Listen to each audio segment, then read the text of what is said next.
আসসালামু আলাইকুম। আশা করি প্রত্যেকেই ভালো আছেন এবং মহান আল্লাহ তাআলার অশেষ রহমতে আমি অনেক ভালো আছি।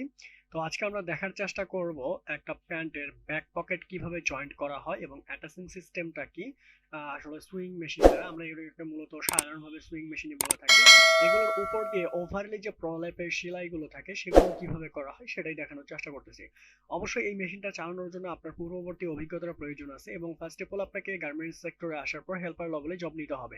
হেল্পার লেভেলে কিছুদিন কাজ করার পর দেন মেশিং এর আপনি সিস্টেম গুলো জানতে হবে, দেন আপনি এখানে কাজ করতে পারবেন। ওকে। তো এর জন্য আপনার যোগ্যতা কি কি প্রয়োজন? এখানে বেসিক কোনো যোগ্যতার প্রয়োজন হবে না, দেন শিক্ষাগত যোগ্যতা একটু হলে ভালো হবে, কারণ হচ্ছে সাইজ আপনাকে জানতে হবে। অনেক সময় অনেক সাইজ অ্যাটাচমেন্টে দিতে দিয়ে থাকে, যেমন হচ্ছে লেভেল অ্যাটাচমেন্ট আরো বিভিন্ন ধরনের অ্যাটাচমেন্ট আপনাকে দিতে পারে। ওকে। সো আপনি যদি এই ধরনের জব করতে চান তাহলে অবশ্যই যে কোনো গেটের সামনে আপনাকে দাঁড়াতে হবে। তো আপনার মনের ভিতরে যদি কোনো প্রশ্ন থাকে গার্মেন্টস রিলেটেড, অবশ্যই কমেন্টস বক্সে একটা প্রশ্ন করে যাবেন, আমরা সেই প্রশ্নগুলোর উত্তর দেওয়ার যথাযথ চেষ্টা করব। অসংখ্য ধন্যবাদ সম্পূর্ণ ভিডিওটা মনোযোগ সহকারে দেখার জন্য। পরবর্তী ভিডিও পাওয়ার জন্য অবশ্যই সাবস্ক্রাইব করে পাশে থাকবেন।